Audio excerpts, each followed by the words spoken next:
Olá, queridos, tudo bem com vocês? Estamos de volta para mais um nosso estudo sobre os livros históricos da Bíblia, dando seguimento a 1º e 2º Reis que nós estudamos na aula passada. Hoje nós estudaremos 1º e 2º Crônicas, que são mais dois livros que compõem esse chamado livros históricos. Lembrando que esse curso ele não substitui a sua leitura e meditação diária, ele serve apenas para te dar um embasamento histórico, político, geopolítico, teológico, né? E sobre a revelação progressiva da vontade de Deus na terra, apontando sempre para o Messias ou para Jesus Cristo. Então, lembre de que você precisa ler, precisa estudar, precisa estar com a Bíblia em mãos sempre, para que você possa abstrair, né, a realidade das Escrituras, entender o grande mistério de Deus para nós, já revelado através de Jesus Cristo. Nós estamos estudando os livros históricos e hoje nós entraremos aqui em 1ª e 2ª Crônicas e vamos falar um pouquinho ali sobre a história, a teologia, a geopolítica e a revelação messiânica dentro desse livro. Amém?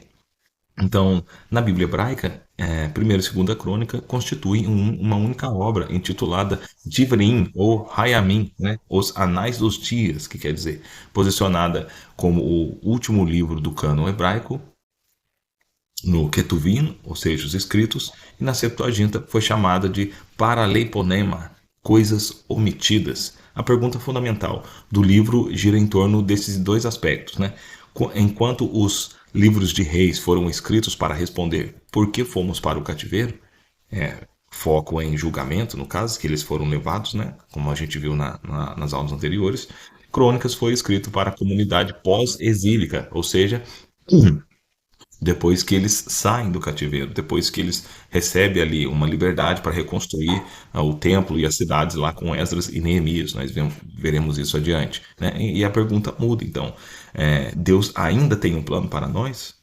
Ainda somos o povo da aliança? Então agora o foco é a esperança, restauração e a adoração. Como que esse povo agora vai trabalhar a sua esperança, a adoração, a ideia de culto novamente pós a destruição e a grande divisão que ocorreu em Israel entre as tribos, né? A corrupção moral, espiritual, a degradação daquele povo de uma forma geral. Agora ainda resta uma esperança para aquela nação através dessa reconstrução que há de acontecer. Nós temos um pouquinho então do contexto histórico, né, e o período em que isso aconteceu, é o período pós-exílico, pós-destruição de Israel, pós aquele período de escravidão daquele povo, né? Nós temos ali por volta de 450, 400 anos de Cristo, a autoria tradicionalmente atribuída a Esdras, né, o sacerdote e escriba, um ou a um círculo cronistas sacerdotais do mesmo período, ou seja, ou foi Esdras que escreveu, ou pessoas daquele mesmo período, né? Pessoas também dentro dessa casta sacerdotal que provavelmente têm escrito e relatado a história de Israel em 1ª e 2ª Crônicas. Israel já não era mais uma monarquia soberana, mas uma província insignificante chamada Yehud Medinat, sob o domínio do vasto Império Persa Aquemênida. Então Israel perdeu aquela potência militar, perdeu a sua organização estrutural, perdeu todo o seu a sua relevância no cenário, no contexto daquele ambiente, né, por idolatria, por promiscuidade, por degradação espiritual, por abandono da aliança de Deus e por desobedecer então aquilo que Deus já havia ordenado a eles, né, quebrando assim a aliança e atraindo sobre eles maldição, que era o grande aviso da aliança, né? Se vocês fizeram bem, vocês colherão bem, mas se vocês fizerem mal, vocês colherão o mal. E aí foi o que aconteceu com Israel, esse grande período aí, 70 anos ou mais de escravidão, mas nós temos a resposta divina logo que não deixa, né, não deixaria o seu povo escravo para sempre, não deixaria o povo cativo para sempre, mas Deus estaria sempre cuidando, né, do verdadeiro Israel de Deus para que a linhagem messiânica também fosse conservada e Cristo pudesse então chegar ao mundo e salvar todos nós através do Evangelho. Nós temos o contexto político, né, a política persa, diferentemente dos assírios e babilônicos, os persas, sob o decreto de Ciro, segundo a Crônicas 36, 22, 23, incentivavam a deportação reversa. O que é isso, né? Eles permitiam que os povos conquistados reconstruíssem seus templos locais e praticassem sua religião sob tributação persa. Então havia ali uma certa liberdade naquele contexto, né? Onde Israel podia então reconstruir o templo. Nós veremos isso lá em Esdras e Neemias. onde tinha uma certa liberdade novamente de culto, porém tudo isso teria que ter uma tributação paga, né, ao grande imperador, né, Ciro, ao grande rei do Império Persa. Nós temos também a oposição regional, que é a pequena comunidade de colonos judaicos enfrentava hostilidade contínua dos povos vizinhos, como os samaritanos ao norte e os edomitas ao sul, além de crises financeiras e secas. Então, um período de bastante dificuldade para Israel, né, porque ele nunca deixou de ser atacado também por povos que haviam ali no seu entorno, como nós já estudamos nas aulas passadas. Você precisa ler, né, e você precisa acompanhar as aulas desde o início para que você pegue todo o contexto político e geopolítico de toda essa região que nós já falamos e deixamos bem explicadinho o que acontecia, né, as cidades, estados, o que tinha naquele lugar. Então era muito difícil você ser um povo isolado, uma nação isolada, né? Você estava sempre cercado por diferentes povos, com diferentes culturas, diferentes religiões, diferentes maneiras de viver e de cultuar ao seu Deus. E Israel estava sempre à mercê desses povos, né? Fazendo alianças, às vezes sendo atacado, às vezes atacando e recebendo então em casamento mulheres, dando em casamento também suas mulheres, e assim fazendo então uma hibridização, né, política e religiosa que muitas vezes desagradava ao Senhor, desagradava a Deus, trazendo para o seio de Israel uma corrupção, uma ideologia que Deus não aprovara, já que Deus tinha estabelecido e determinado um código de conduta, né, através da lei, para que Israel fosse uma nação sacerdotal, um exemplo, né, uma nação santa. Nós temos a geografia, né, e a topografia pós-exílica de como era aquele contexto. O território judaico estava drasticamente reduzido, confinado a uma pequena parte ao redor das montanhas de Judá e Jerusalém. Então, Israel, né, ficou bem pequenininho, bem empobrecido, né, uma região bem árida, difícil, né, para aquele povo. Lugares geográficos ganham forte peso teológico no livro, ou seja, nós temos o Monte Moriá em Jerusalém, 2 Crônicas 3:1, o local onde Abraão ofereceu Isaac, onde a eira de Ornã foi comprada por Davi e onde o templo de Salomão foi edificado. O cronista enfatiza que Jerusalém é o único centro de adoração legítima. Então, nós temos essa perseverança, né, agora em ratificar que Jerusalém é o centro de adoração de Deus em 2 Crônicas, essa ideia de que nós somos o centro, nós temos o lugar verdadeiro de adoração. Nós temos a ausência também do Reino do Norte, né? O cronista praticamente ignora a história do Reino do Norte, que é Israel e Samaria, foca mais para o lado de Judá, no Reino do Sul, né?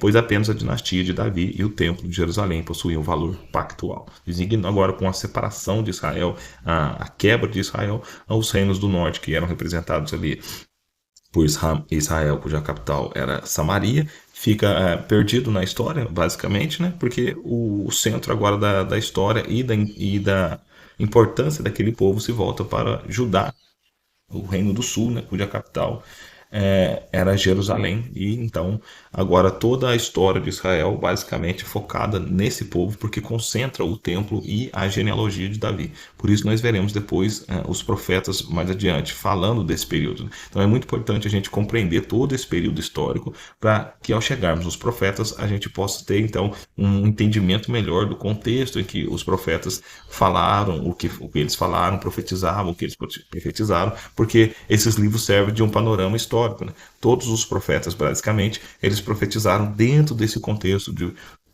desde Samuel até 2 Crônicas. Então eles falaram desse contexto, eles estavam nesse meio, no exílio, pós-exílio, antes do exílio também, eles falaram desses acontecimentos específicos. Só que 1º e 2 Samuel, 1º e 2 Reis e 1º e 2 Crônicas, eles contam o panorama geral do que aconteceu com Israel nesse período, e depois os livros dos profetas relatam as advertências que os profetas falaram para que eles fossem salvos desse período, mas infelizmente o povo não ouviu, né? O povo não quis ouvir eles, então ficou sujeito a essa degradação, né? A esse cativeiro, mas que agora nós vemos também já a mão de Deus atuando no meio daquele povo, trazendo ali uma esperança novamente. No ponto 3 nós temos a transição teológica de Reis e Crônicas. É muito importante a gente entender a perspectiva entre os livros de Samuel, Reis e Crônicas. Nós temos então aqui uma tabelinha que vai nos ajudar a entender um pouco esses livros, né? Nós temos o critério, época de redação, 1ª e 2ª Reis, durante o exílio na Babilônia, né? Basicamente ele 560 a.C., 1ª e 2ª Crônica, pós-exílio, sob o governo persa, 470, 450 antes de Cristo. Nós temos o público-alvo de 1ª e 2ª Reis, são os exilados, né? Desiludidos e desesperançados, é o público-alvo. Nós temos 1ª e 2ª Crônicas, que são remanescentes, retornando, que reconstruiria a nação. Nós temos a ênfase teológica em 1ª e 2ª Reis, a justiça de Deus no julgamento das falhas do povo, e 1ª e 2ª Crônicas, a graça de Deus na restauração, a adoração e aliança. Essas é basicamente as diferenças que existem entre esses livros que compõem a história. Nós temos também o retrato de Davi, de Salomão, em 1ª e 2ª Reis, que inclui as falhas, o adultério de Davi, a idolatria de Salomão, e em 1ª e 2ª Crônicas omite escândalos pessoais, foca no papel de fundadores do templo. Você vai ver que eles contam quase que a mesma história, só que o foco está diferente, né? Um trata dos aspectos pecaminosos do povo, outro trata dos aspectos virtuosos daquele povo. Então existe uma balança entre esses dois livros.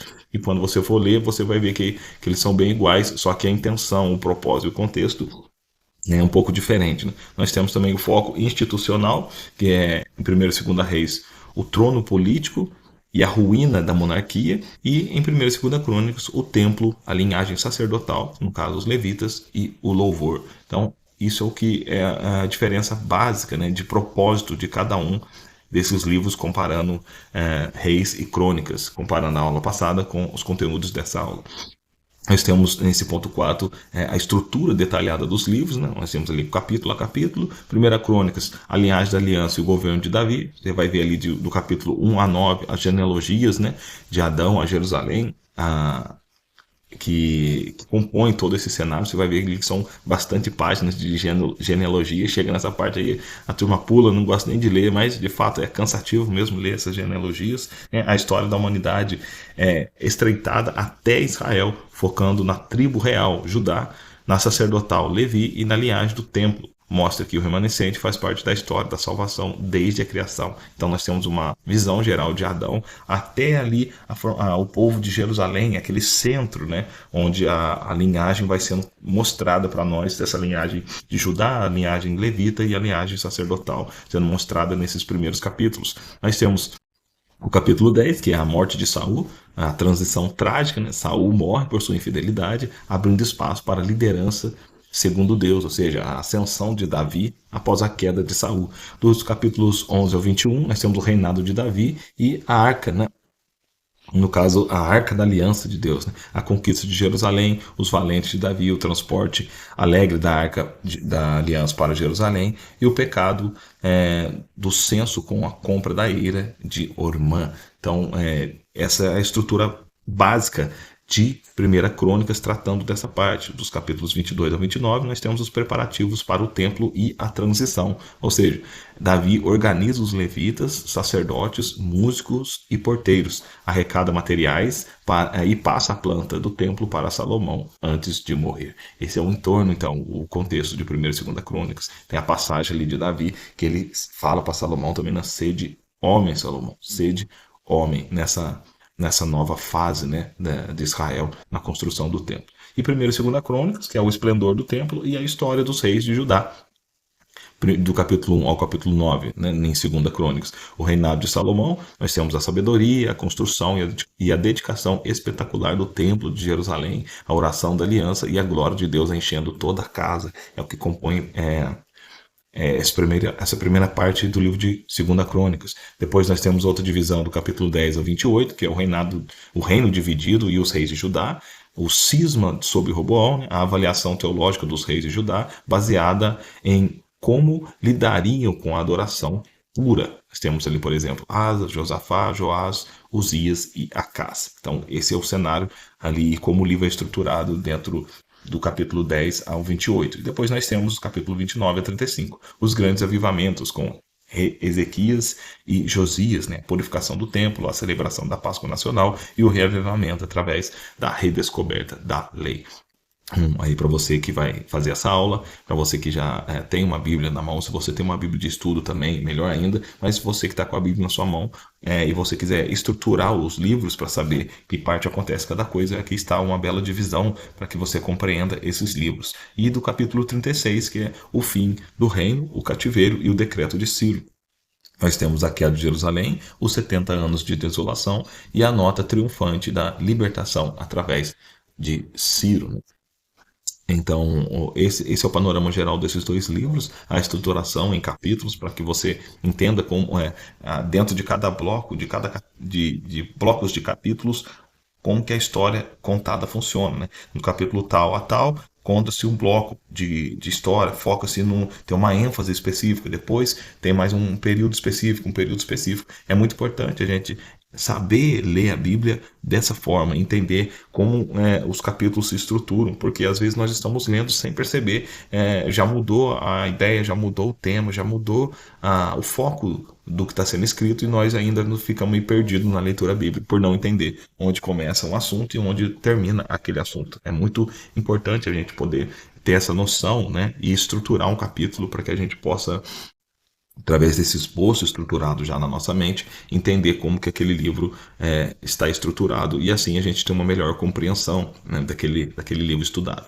Nós temos o ponto 5, os principais personagens e temas centrais, que os personagens que a gente tem ali como principais. Davi, o rei arquiteto e liturgista. É interessante, Davi, ele é muito importante no contexto de Israel. Em Crônicas, seu maior legado é preparar tudo para a adoração no templo e estabelecer os ministérios de louvor e oração contínua. Esse foi um grande papel de Davi. Depois nós temos Salomão, o rei sábio e construtor. Representa o auge da paz e da presença visível de Deus habitando entre os homens, né, com sabedoria e com a construção do templo. Nós temos os levitas e músicos, né? Asaf, Amã, Gedutum. Engraçado que é curioso a gente ver que depois esses homens aparecem em salmos, né? Que nós vemos muitos salmos sendo compostos por esses grandes personagens aí.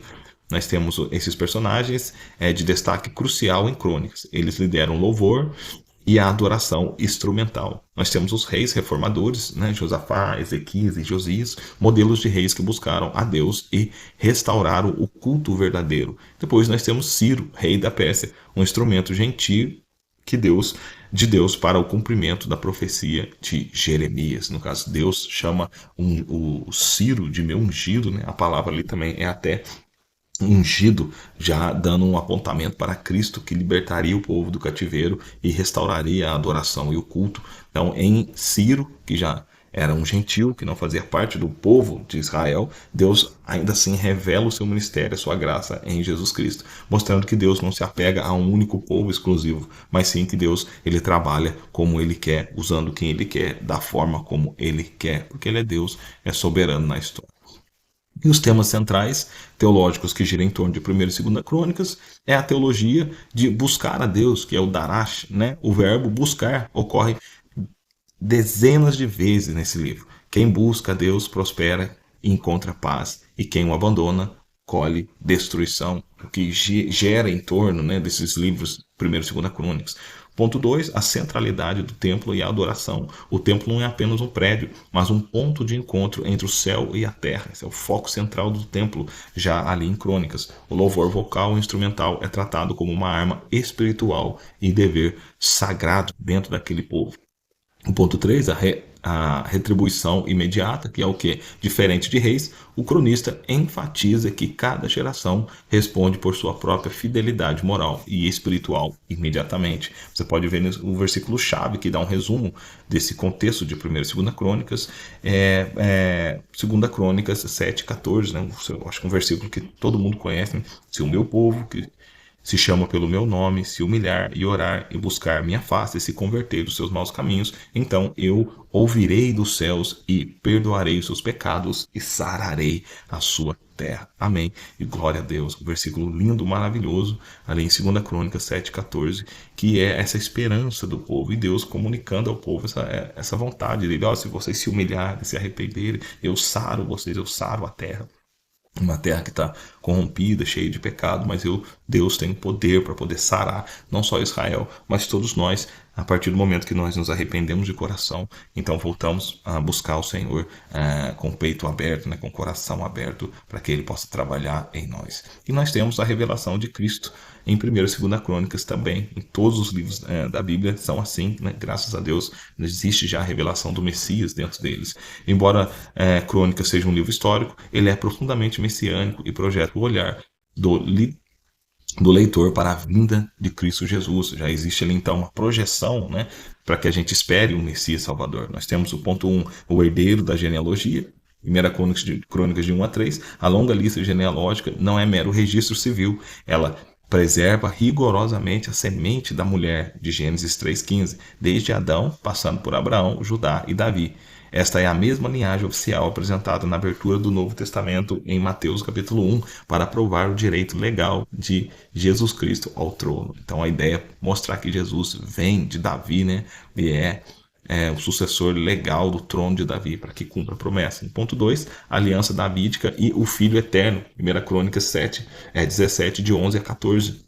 Nós estamos ali na versão de cronista da aliança com Davi. Deus diz: eu o confirmarei na minha casa e no meu reino para sempre, e o seu trono será estabelecido para sempre. Claro que Davi não viveu para sempre, Davi morreu e está com o Senhor, então essa promessa apontava para o Cristo que vive eternamente, né, em Deus, e através da criação se manifesta a nós e dentro de cada um de nós também. Ele sim é o dono desse trono, né, que dura eternamente para sempre. Essa linguagem vai além de Salomão, aponta para Jesus, o Rei eterno, que simultaneamente o construtor do templo vivo, a igreja, e o Senhor da casa de Deus. Hebreus 3:6. Então, toda a história que envolve Israel, os seus símbolos, o templo, os personagens, todos eles são milimetricamente trabalhados por Deus e revelados por Deus nesse grande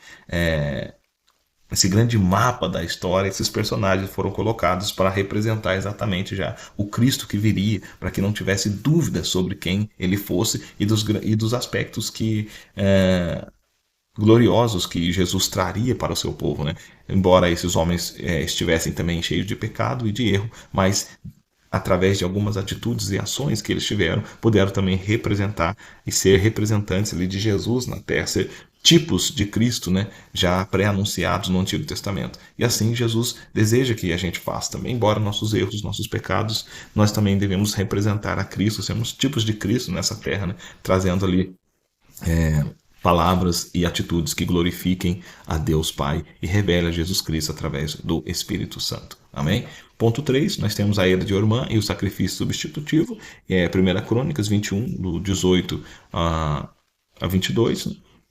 Que é quando a praga assolava Israel devido ao pecado do censo. Davi compra a era de Ormã, edifica ali um altar e oferece sacrifícios. O fogo do céu desce e o anjo embainha a espada da destruição. Este local exato, o Monte Moriá, é onde o templo foi erguido e na mesma região geográfica onde Jesus, nosso sacrifício perfeito, tomou sobre si a espada da justiça divina para atacar a praga do pecado humano. Olha que coisa, né, extraordinária, como que a Bíblia se revela nesses símbolos, né, e nesses grandes eventos do Antigo Testamento. Nós já vemos também já um anúncio do Cristo, né, e como ele faria para vencer o pecado que existe em nós. Glória a Deus por isso. Ponto 4, nós temos Salomão, a sombra do rei, da paz e da sabedoria. Salomão, cujo nome deriva de Shalom, que seja paz, figura como um tipo de Cristo em sua glória, soberania e reino pacífico. Jesus explicitamente declarou a seus ouvintes: eis aqui quem é maior do que Salomão. Porque já existia uma comparação, né? Algo em Salomão que anunciava a Cristo, mas Cristo está falando: eu sou maior do que eles. Embora todos eles tiveram aspectos que me revelassem, mas eu, nesse mundo, estou sem pecado.